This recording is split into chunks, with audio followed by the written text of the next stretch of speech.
Okay, good afternoon to all of you. It was our pleasure actually to be here. I am Anjali Shaine Almeron in behalf of Bachelor's of Science in Nursing fourth year. I would like to extend a warm welcome to all of you. I would like to start this program with a prayer. I can call Miss Stephanie to lead the prayer, please.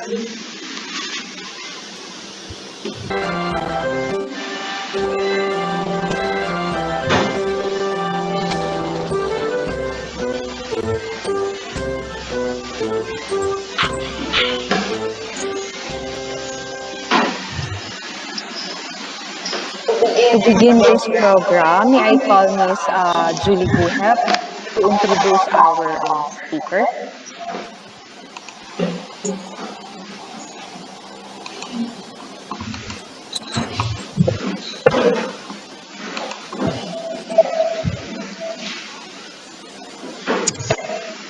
First and foremost, I would like to thank everyone for joining our program despite of your busy schedule. To our beloved guest speaker, to our dean and teacher and co-student, good afternoon everyone. Do you suffer from increased stress, fear, and anxiety? Worry not, there's a person who reach maximum of achievement will guide and give us wisdom to our pain. Our guest speaker holds three doctorate degrees, PhD in psychology, PhD in religion and theology, and Doctor of Ministry, cum laude during his time. He is also a registered guidance counselor. He was a lecturer in the Global Vision School in Gwangju, South Korea in 2018. He is active in local and international conferences. He goes to Thailand, Malaysia, Singapore, and South Korea for church and family counseling ministry. He is a member of the following organization: Integrated Professional Counselor Association in the Philippines, Philippines Guidance and Counseling Association, Guidance Counselor Circle Incorporation, and Philippine Association of Christian Counselors. He has also involvement in various ministries such as Municipality Advisory Council of the National Police, Philippine National Police, National Auxiliary Chaplaincy in the Philippines, and International Holistic Engagement for Life and Progress. In the next 30 minutes, we will be listening to his knowledge and wisdom. Let's get some secret insight from a blessed, dedicated, chosen soul. Please welcome our very own Chief Guidance Counselor, a pastor, Dr. Jaime R. Bolusan.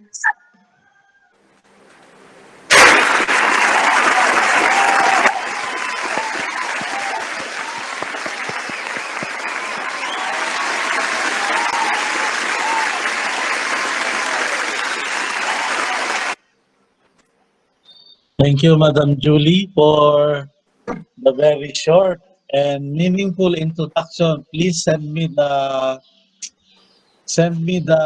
copy of that because I like how you introduce me.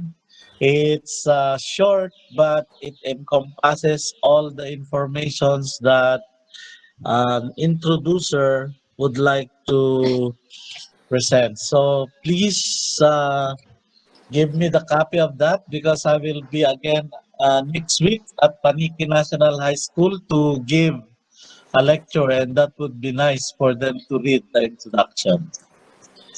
Good afternoon, everyone. Good afternoon, Doctor. So my Afternoon topic po, Doc. is mental health awareness. for online students during the pandemic challenge. So we have the webinar objectives. Every institution must address online learning that threatens their well-being. And during this pandemic, everyone knows that we are being threatened by this pandemic. Integration and promotion of mental health health from mental health to physical health. So we believe that as a human being, we have the component of being physical, spiritual, and mental person. And then handling anxiety related to new digital learning and communication formats. So first, let us distinguish what is a disease, what is an illness, and what is sickness.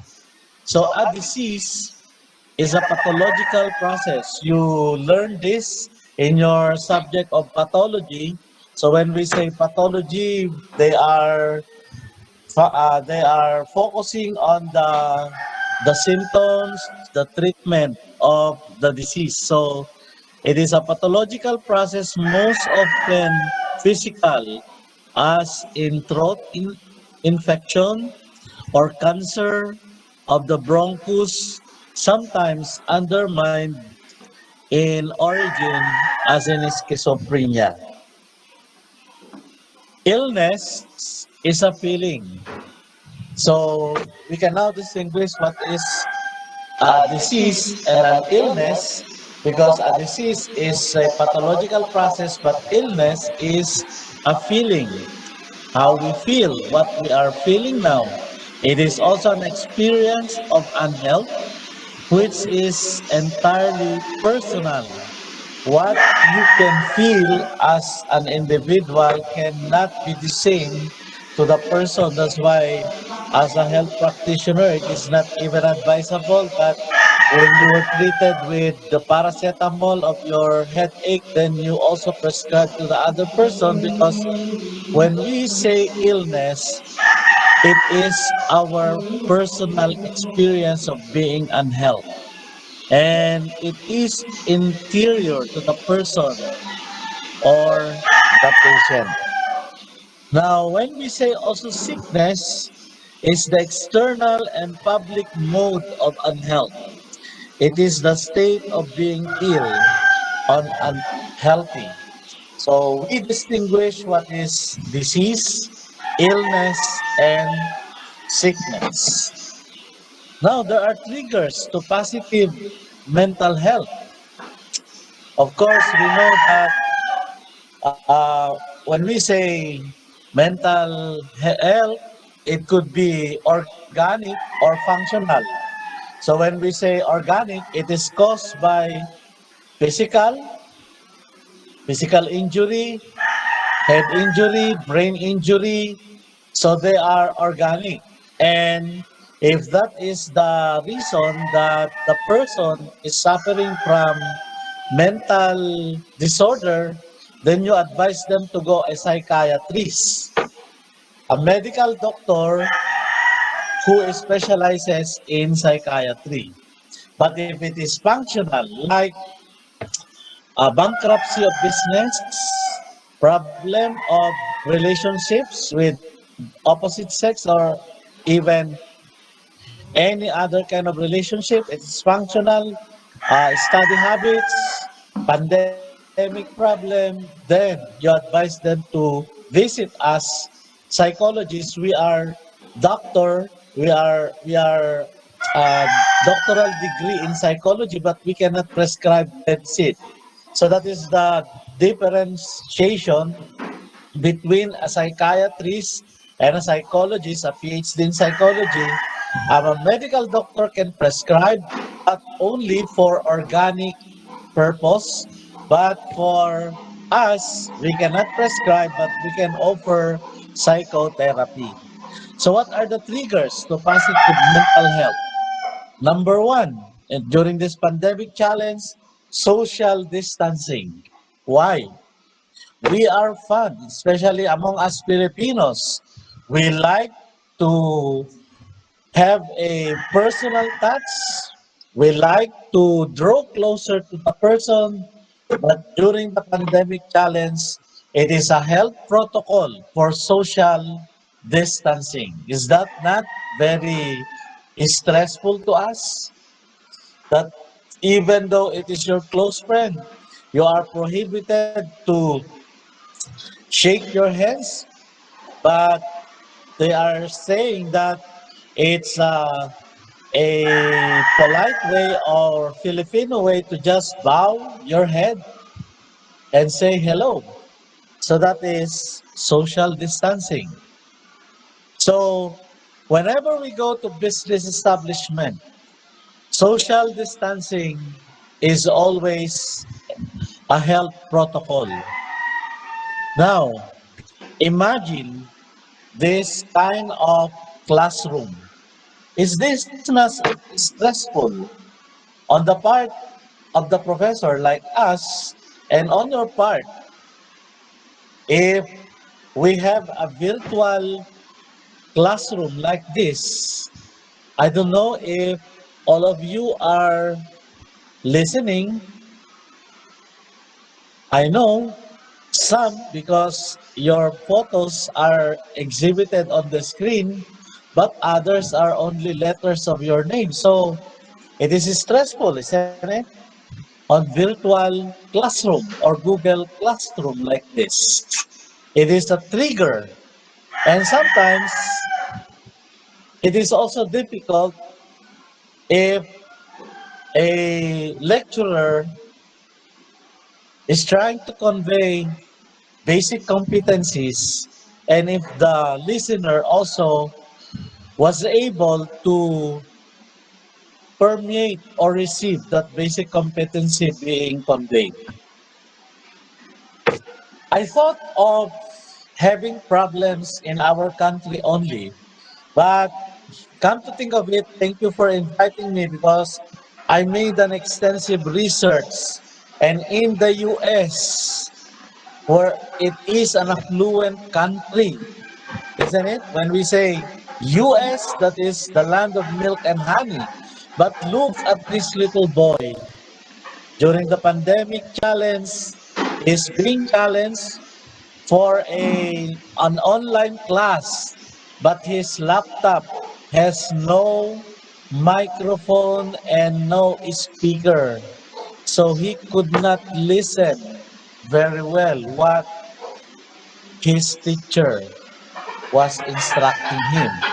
And beside him is his grandmother. It's good to us here now as we are having the Google Classroom. I know that you can listen what I am telling you, but this little child, oh, I pity him. And it's surprising that the place is in the United States of America where the technology is so advanced, but there are still far-flung places in the US that they have this kind of experience. Now we go to the another trigger in the Philippine setting also.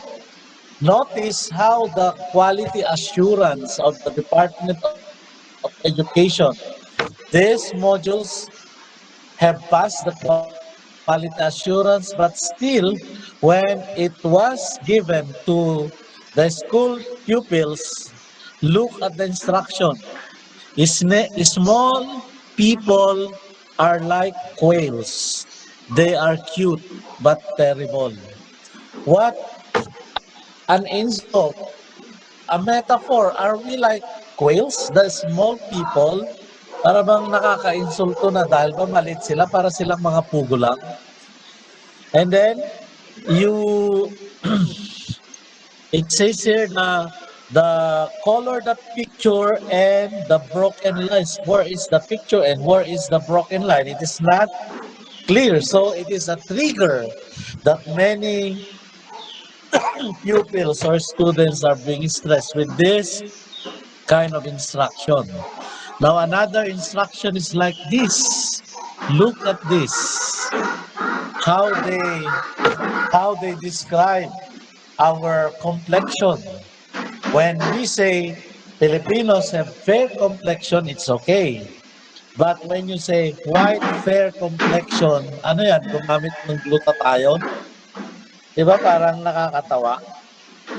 And then here's another uh, setback of the modules being distributed to school pupils.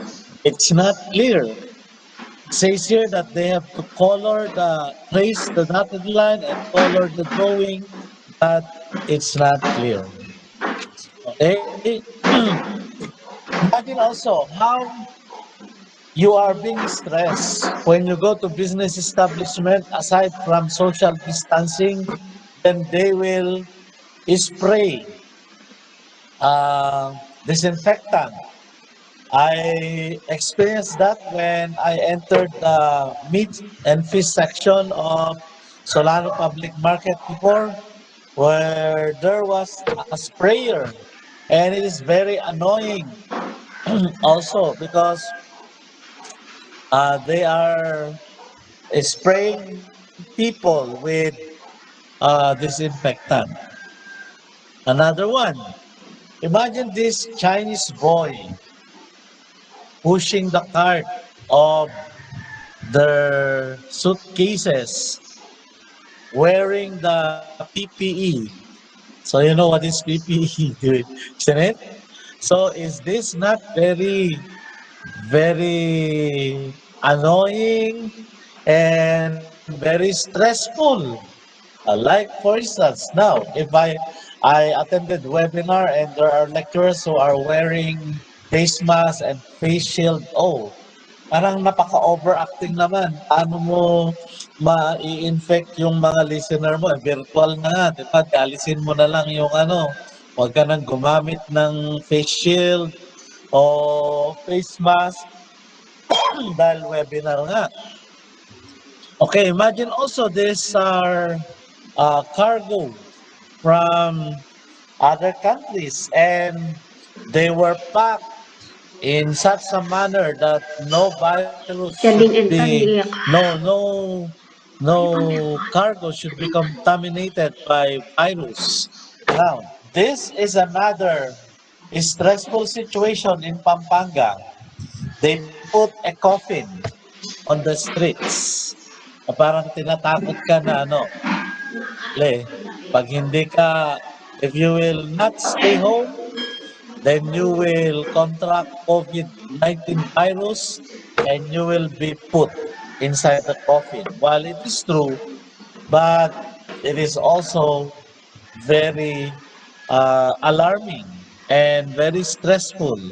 It is also called an aversive conditioning in psychology, but sometimes we have to consider that we are facing a pandemic challenge. We are already hurting, but if you do this, you rub salt to injury. Okay? You may have experienced also this one. They are looking for travel permit, travel advisory, health certificates, and if not, then you will go down to the bus or car and then you will not go to your destination. It's stressful.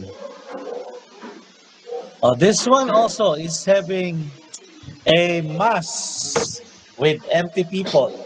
It's on a virtual reality mass. It's stressful on the part of the priest or the pastor or the leader of the church because it's also difficult to just give your homily or sermon to an empty chair. It's good now that I am also inspired in giving this webinar because I know that there are a number of you who are here listening to what I am trying to convey. But what about this priest? It's an empty church, and yet he is delivering the homily. Now, in the case of European leader and the Singaporean Prime Minister, because they are advanced in technology, then they have virtual meeting.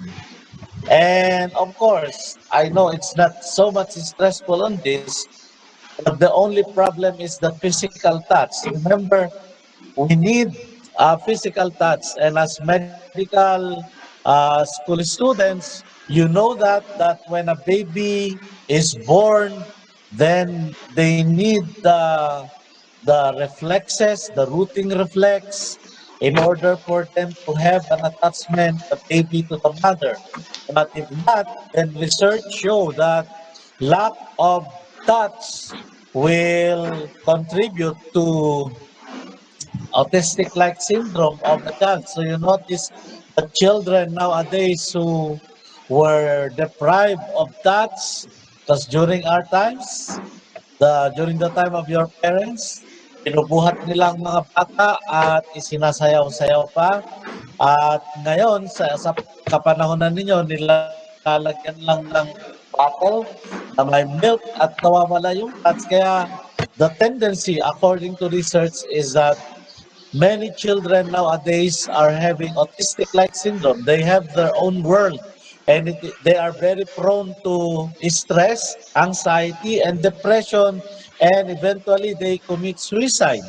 And that is the very reason why we need personal touch. It is helpful because of the release of that happy hormone. There is a hormone that is being released when our skin to skin or our palm to palm, our cheek to cheek will touch each other, and it reduces the symptom of anxiety and depression. So don't be too overacting nowadays. You notice that at Aldersgate College, many are still using their mask. But when I walk at the corridor, why would I wear mask? Bakit? May ano ba dito? Sobra naman ng ano. So it's your personal choice. It's a health protocol, but sometimes we need prudence to decide when and when not to wear those gadgets or medical protocols. But for me, personally, it's my personal opinion. I am not saying that I am 100% correct. It's just my personal practice, even inside my office.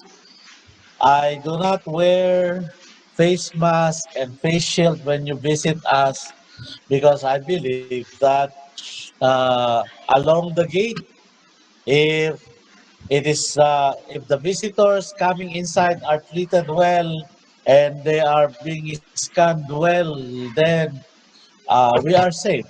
We are inside. So another one is in Europe. Imagine during the pandemic challenge, if your loved one is being sick, you cannot touch, and you are being divided by a glass, and maybe through cell phone or speaker, then you talk to your loved ones who are sick.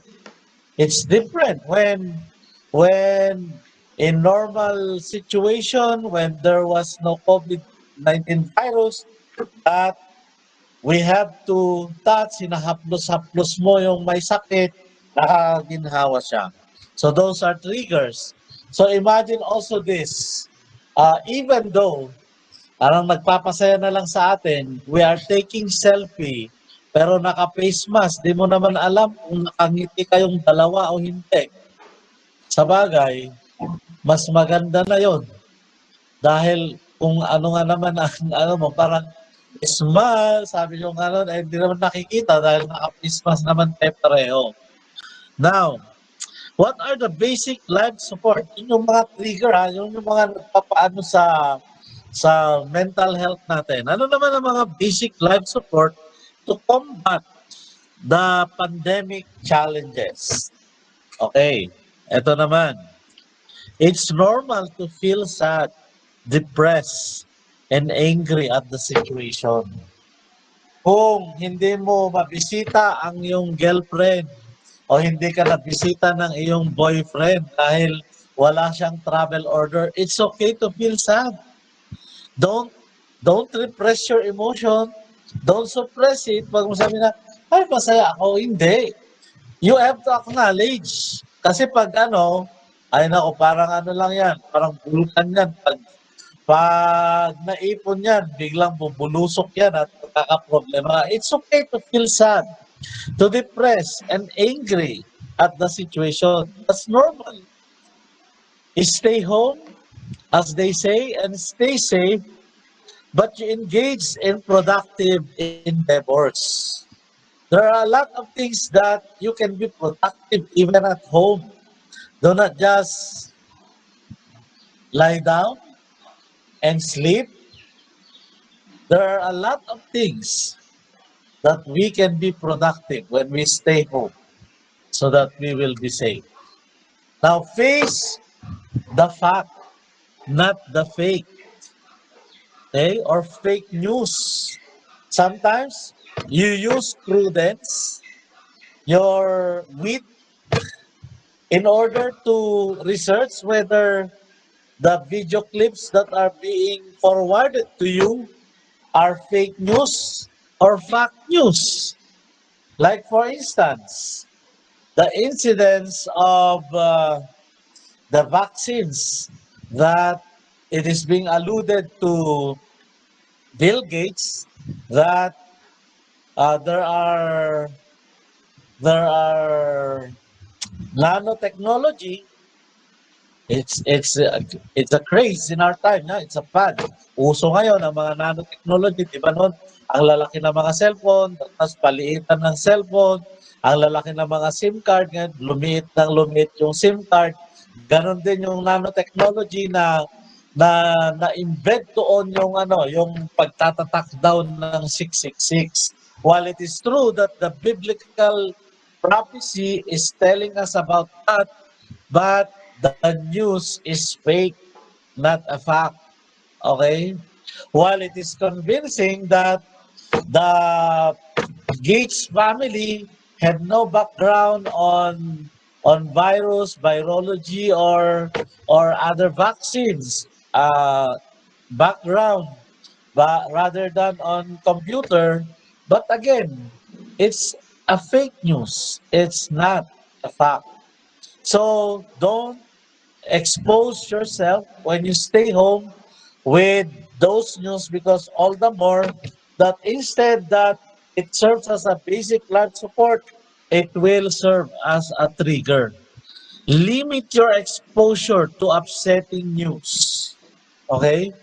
You limit your exposure to upsetting news. If you knew, or if you know that the news is being broadcasted over and over again, and it is only steering fear and anxiety, then you better limit your exposure to seeing news.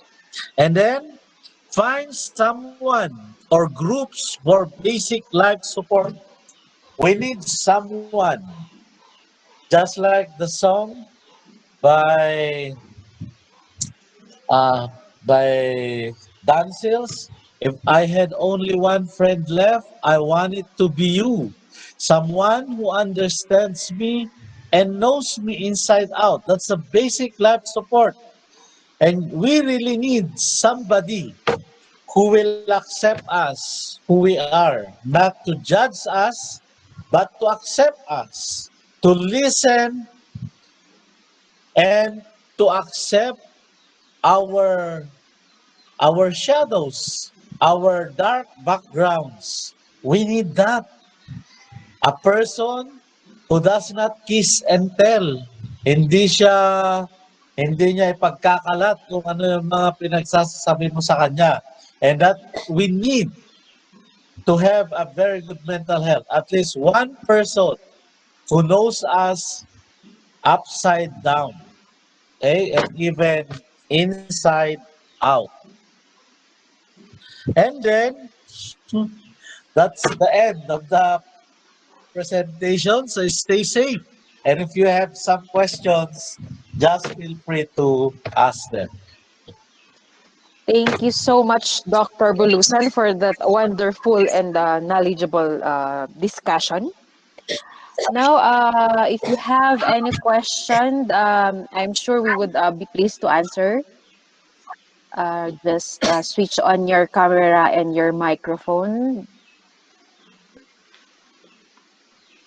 Hi, guys. Hello. Yung pala yung dahilan na bakit nawala kayo sa camera para hindi naging maingay. Yes Yes, po, Doc. sir. Hello, Para isa lang. Okay. Pastor. Okay. Hello, Pastor. Good afternoon. Yes, good Hello, afternoon. Pastor. Good afternoon. Good Mama Bix afternoon. Pastor. Yes, Yes, ma'am. Pastor. Thank you for the response for our invitation. I hope the students were able to um, be enlightened on Okay. what is online class is all about. Yes po. So, students, if you have any questions, Bolusan.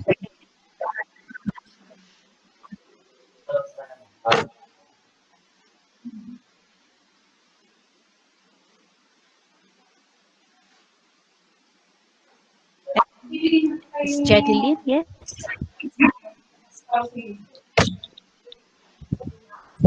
Pastor, after Miss this, April. Angeli, can you have a documentation na naka-open yung mga camera nila? Okay, yes, ma'am. Yes po, ma'am. Yes Oo. po. Yes Yes. po. Before namin i-end po yung Yes, discussion, yes. ma'am. Oo, para mayroon tayong documentation. Sige po, ma'am. Okay. Yes, Miss April, April Joy Gagarin, may question ka po?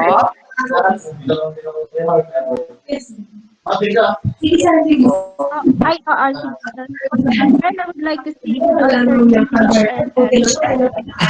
Very frequently, is it possible that in circumstances like COVID-19 pandemic, female students will higher perceive stress levels than the male students? If yes, bakit po? Thank you. Yun lang po. Again, come again. Ah, is it possible?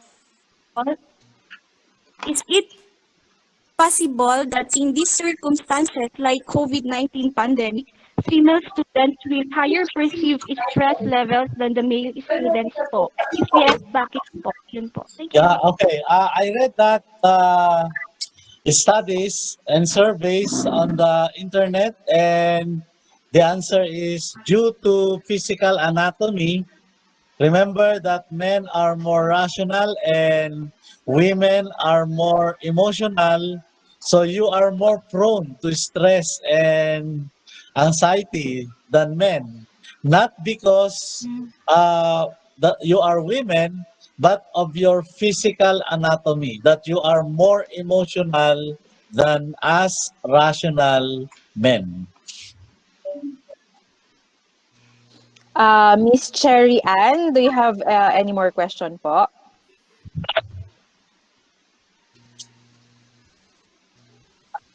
Miss Um, Cherry Ann. Doctor, Yes. Doctor, good afternoon. Good Uh, afternoon. it's a follow-up question. It's Yes. a follow-up question to the question of Ms. Gagarin. Like, so how would we then, since we are more prone to stress as women, and then how can we uh, help out ourselves comparing to men? Okay, so as I discussed earlier, if women are prone to depression, anxiety, or stress, and what are the sources of these stressors? Is it not that information coming from Facebook or other media platforms? So if that is the case, and you know that you are more emotional than men, you limit your exposure to seeing video clips being passed on you. Huwag mo munang i-play. Pag-isipan mo na mag-research ka muna sa mga reliable na na information sa Google kung tama yon. Kasi baka pag na-research mo yon, very convincing yung ano ni Dr. Maday, yung sinasabi nila na nanotechnology yung ano ni Bill Gates para mapalitan yung DNA. Imagine, how can a nanotechnology revert the DNA? You as medical students, it is impossible, isn't it? Because that is the pinakamahirap na yun eh. Yun na nga talaga yung talatandaan na talagang makikita mo kung anak mo o ano yung isang tao dahil sa DNA testing tapos sa isang nanotechnology lang nare-revert at Mapapalitan. mawawala yung pagkatao mo. Parang imposible naman yon. As medical students, I don't know if you would easily believe on that. But to an ordinary person, hindi ba nakakaano yon, nakaka-stress lalo na pag babae na emotional. Siyempre, kaagad-agad niya sasabihin sa mga kapatid niya na, oh, wag kayong magpapaano ng vaccine o ano yan. Like yung swab test, di ba? Ang sabi nila, they had an allegation na may mga na-insert din lang na virus doon. Kaya pag sa susunod na wave ng testing, marami pa ring wave na magkaka-COVID dahil yung swab na ginamit ay may ano din. How true is that? Kasi is it a fact or a fake news? So limit your exposure.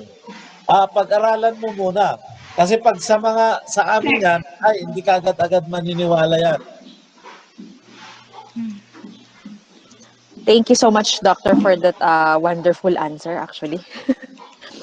Okay, anyone po na may question pa?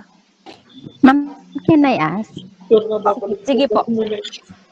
Doc, yung may I just ano po yung pamangkin ko po kasi, sabi niya, "Tita, nate-tempt na akong mag-suicide." So, when is the time na pwede na kaming mag-seek ng paano po ba, Professional help. professional Professional help help. po? Opo. Okay. Okay, ito Since yung ano po telltale rin siya, Doc, signs. Ito reluctant yung or telltale signs kung fake o fact yung suicidal attempt. Ano ba yung ano niya? Ano yung gagamitin niyang pang-suicide, pang-kitil ng kanyang buhay? Pagsasabi niya, babarilin ko yung sarili ko. Meron bang kamag-anak niyo na sundalo o may baril? Dahil kung wala, malayo pa yon. Huwag kang ma-trigger, huwag kang mag-panic, malayo pa yon. Pero kung may tatay siyang pulis, ay medyo malapit-lapit na yon. Pag sasabihin niya na magbibigti ako, tanungin mo kung anong gagamitin niya, lubid. Meron na available sa bahay dahil kung nandito lang naman sila sa bayan at wala, malayo pa yun. So lahat ng mga attempt na sasabihin niya pag hindi available on hand, it's a wishful thinking. Pero kung malapit na talaga, eto na tita o malapit, gagamitin ko dun sa pagbibigay, ay wag mo na ipagsawalang bahala. Talagang it's a cry for help. You refer immediately to professional. Kasi it's a cry for help. It's only as a wink of an eye, yung ano natin, you know that as medical students, yung normal thinking natin, we are all on the borderline. So madali lang makapunta ka dun sa sa hindi normal na thinking process. So pag may available na yung mga sinasabi niya na pag-suicide, agad-agad i-report na. thank you, Doc. Thank you po, Doc. Anyone pa po na may question? Hello po, can I ask? Sige po. Okay po. Good afternoon, Doc Jaime. Yes? You've mentioned a while back that women are more vulnerable to depression po, di ba? Yes?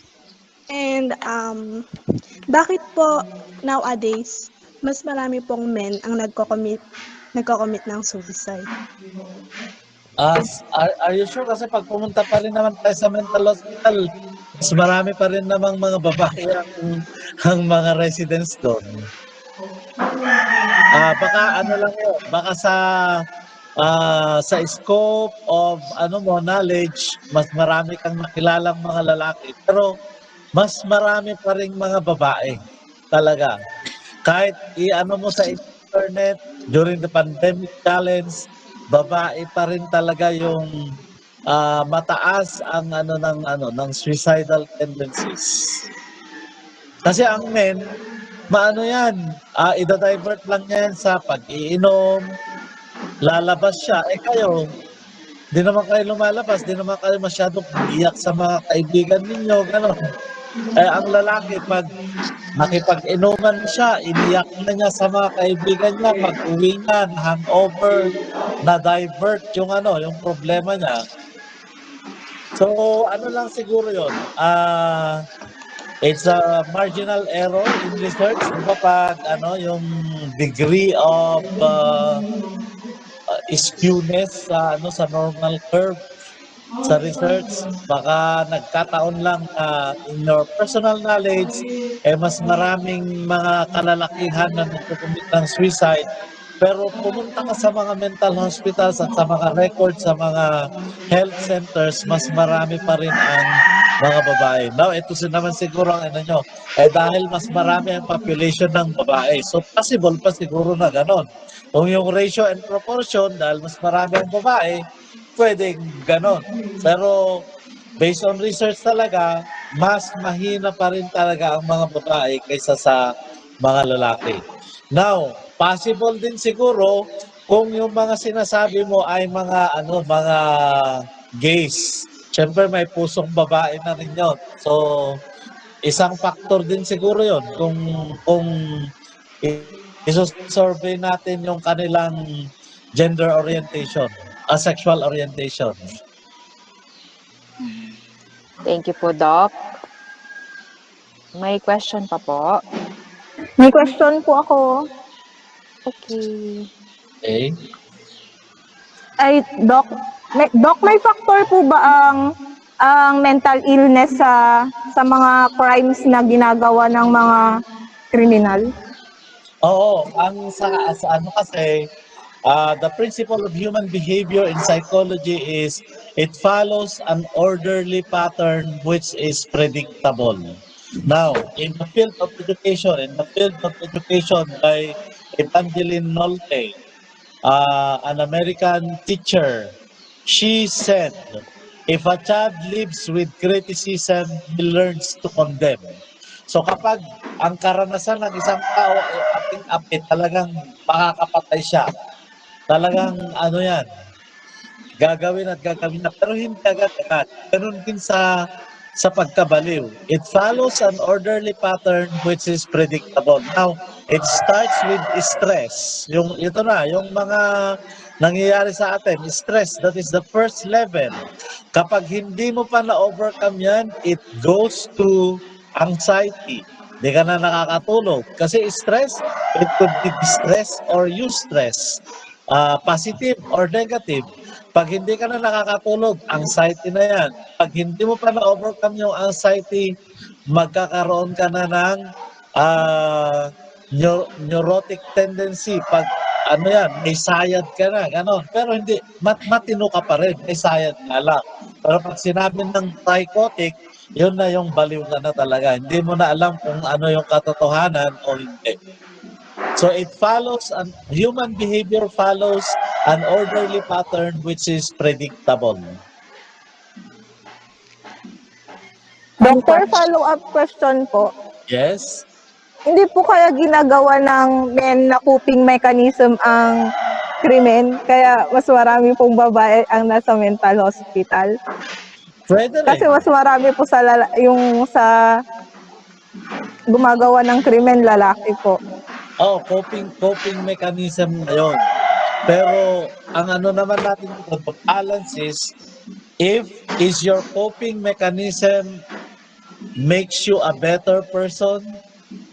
Yun yung ano, para mag-isip ka ng matino na, oo nga, pag napatay ko nga yung taong to, magiging mabuti ba talaga akong tao? So, yun yung balance. You have to ask yourself, does that make you a better person? O, nakakope ka Okay. nga dahil nailabas mo yung sama ng loob.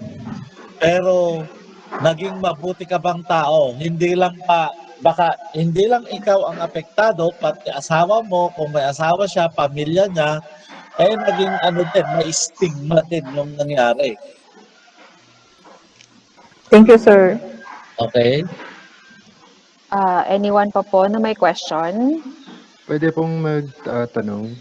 You can switch Yes? on your camera para nakikita yung ating mga beautiful faces. Yes po. Good afternoon po, Doc. My name is Yes? Timothy Zarate, a third year student po from the School of Medical Sciences. Yes? Doc, ang question ko, may dalawang question po ko. Yung first question ko is, ano po yung mga red flags na kailangan po naming i-watch out na maaari po mag-determine na kami po or yung mahal namin sa buhay or kaibigan po is maaring nakaka-experience po ng depression or ng anxiety. And Okay? yung second question ko po is, ano po yung mga paraan na pwede po namin gawin para po makapag-extend kami ng help sa kanila? Kasi medyo Oh, minsan tabu pong pag-usapan para mahirap pong pag-usapan. Yun po. okay. Thank you. Okay. The first question, the red flags. Notice the behavior of the person. If there is an abrupt change of the behavior, halimbawa, palalabas siya, ngayon nakakulong na, it's a red flag. May problema, may pinagdadaanan. Pangalawa, pag yung dati ay medyo maayos magdamit at mapango, eh may amoy na, is another red flag. Pag unhygienic na yung tao. Kasi ano na yon, talagang nakakaranas na siya ng matinding problema sa buhay niya. Okay? Pag may mga nasasabi-sabi na siyang ano, mga phrases na magpapakamatay na lang ako o kaya sana magunaw na lang ang mundo, mga ganon. So mga red flag na yon. Kapag nawawalan na siya ng interest o kaya on the other side of the polarity, yung dating ano, parang do you know that even eating habits could be a red flag for anxiety and depression? Pagkain ka ng kain, tulog ka ng tulog, basta lahat ng mga over na ganon, red flag din yung mga yon. Di ba? Now, ano ang gagawin? Principle pa rin kasi ng guidance and counseling na we need to guide, not to force the person. Pero meron kayong pamamaraan dahil kaibigan nyo siya. Meron kayong pamamaraan para mapalabas na maglabas siya ng ano niya sa kalooban niya, yung sama ng loob. Hayain niyo siyang, halimbawa, ikaw, lalaki ka, ganon, mag-inuman kayo, mamaya, ilalabas niya pag nalasing na. Kasi hindi pwedeng ano hindi niya pwedeng mailabas yun. O kaya may mga trigger. Ay, alam niyo ba yung tinatawag na ah ano na yon, yung deja vu. Okay, di ba? Papunta kayo sa isang lugar na parang napuntahan na niya, may memory na magre-recur doon at doon bigla siyang magpa-pass out, maglalabas ng sama ng loob na sa lugar na ito, yung gamit na ito, dito kami nag-break ng ano ko, shot ako, ganun, ganun. May mga pamamaraan para magkaroon kayo ng entry point. Pero ang basic dito is interview, and the art of asking a question is it should be an open-ended question. Hindi yung masasagot lang nila ng yes, no, yes, no. Dapat open-ended question para mailabas niya yung ano, yung sa loobin niya.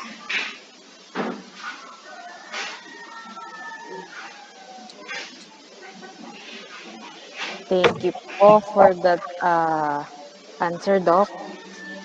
Any question pa po? Hello. Uh, I believe we have answered all your questions. So may we proceed now with the hello? Yes po, you Hello. still here? May we Yes, proceed now with Angeli. the awarding of certificate and token for Dr. Bolusan. And guys, for those who attend this seminar, we will be having a link. You can answer the evaluation, and then afterwards, we can give you the e-certificate for attending this webinar. May I call Miss Joyce Ostolano, please? Yes, hello. All right. Thank you, Miss Shane. So, we, in behalf of all the students of the Bachelor of Science in Nursing, fourth year, and all the SMS students of Aldersgate College, and also all the attendees, participants in this webinar today, we would like to um, give our sincere appreciation for the outstanding presentation that our guest speaker, Dr. Bolusan, has presented today. That you made to all the attendees today, and sharing with us about your vast knowledge in this topic. And that is very timely because of the COVID-19 pandemic. It was very interesting to hear about your research regarding about kids being born today and how the skin to skin is linked to autism. Everybody knows that this is a serious case. Um, the percentage of the kids being born in this era are increasing. So your stories about mental disorder and the research were really fascinating. The slides you showed us gave us a close look at how are we going to deal with this on our own way, especially in dealing with our family members, close friends, and uh, loved ones. Um, Thank you so much for sharing your time and experience with us. So please accept the certificate of appreciation. As you can see on the screen, uh, to Dr. Bulusan, Jaime Bulusan, and given on the 11th of December 2020 for imparting his extraordinary knowledge about mental health awareness for online students during pandemic challenge. And we would like also to thank all the participants from the nursing class of 2020 and 2021. Thank you so much. Also to our teachers, instructors who are present today, and those who actively participated in this webinar to be a success. Thank you so much. And once again, good afternoon to everyone. Thank you. Thank you, Miss Joyce. Can before we will close we will be giving the closing remarks. Can we just switch on all our cameras? We will just take a picture for our documentation purposes, please. Hello, Angeli. Before we take the documentation, Yes po, ma'am. Pastor, punta po ako mamaya sa office niyo for the token. Okay. The certificate, ako na po mag-aabot sa inyo later. Ipapapirma ko lang po kay Vice President. Okay. Okay. Thank you Thank you Okay. po. very much, Thank you po, Pastor. Pastor. Can we just switch on po? Hi. Hello. Ay, Hi. good afternoon. Good afternoon. Okay. Mika, Sige. Rowie, you can switch on na yung Please, cam. please switch on yung mga nag-participate. Marami tayo, oh. Asan Nasa yung iba? 28 tayo na may nawala pong dalawa, ma'am. Oo, pero bakla, hindi makuha lahat. Pinaka-highest kanina yata is naging 30. 30 participant. Putol-putol siguro pwede. Mm. Mm. Ah, Wala. Mikaela, ikaw bang in charge sa screen? Okay Yes, na ma'am. po. Okay, just count para makapag-pause. Nix, ikaw na ba kukuha? Mikaela na. Yes, Sige. ma'am. Smile.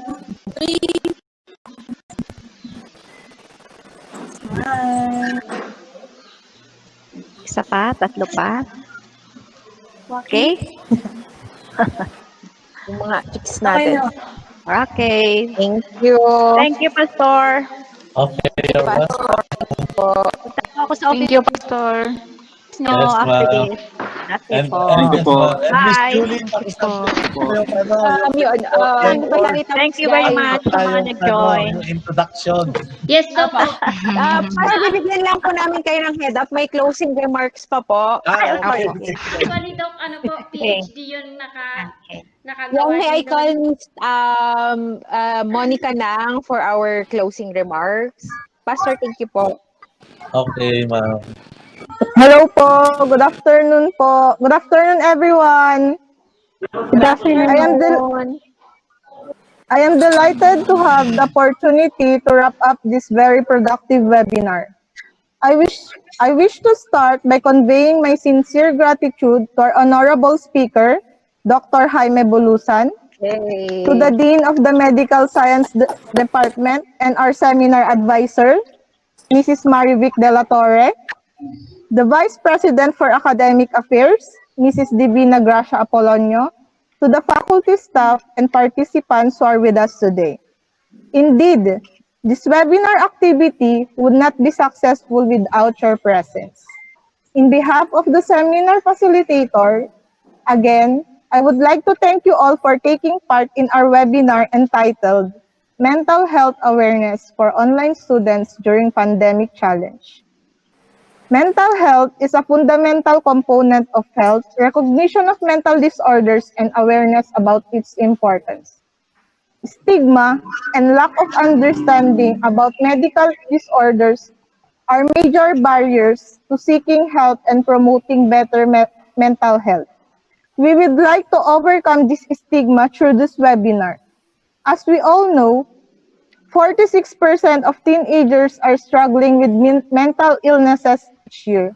And as we have witnessed here in the Philippines, some have taken their lives due to these online classes during this pandemic.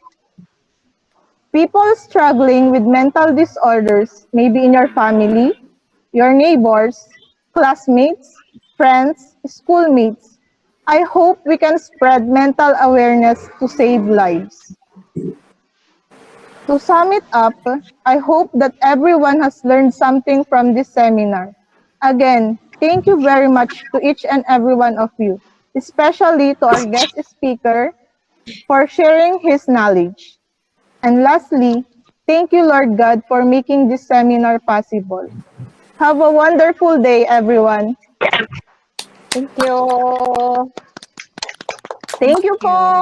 So that's it. Thank you. Thank you. Thank you po, Thank Pastor. you. Thank you ng marami. Thank you po, Okay. Pastor. Thank you, Sobrang thank you Pastor. po. Thank you. Thank you, Okay. guys. Salamat Thank po you sa so lahat much ng for mohawk. Salamat Thank po sa time nyo. Sige. Yung ano yung evaluation tsaka yung e-certificate nyo, guys, isa-send namin yung Yes. link para may Ipopost e-certificate namin. kayo. Thank you po. Thank Thank you. you. Thank you. Thank you. Thank you, Pastor. Okay. Ay, meron pa si you. Pastor. Thank you, Thank you, Ma'am Pastor. Mavic. God bless po. Pastor,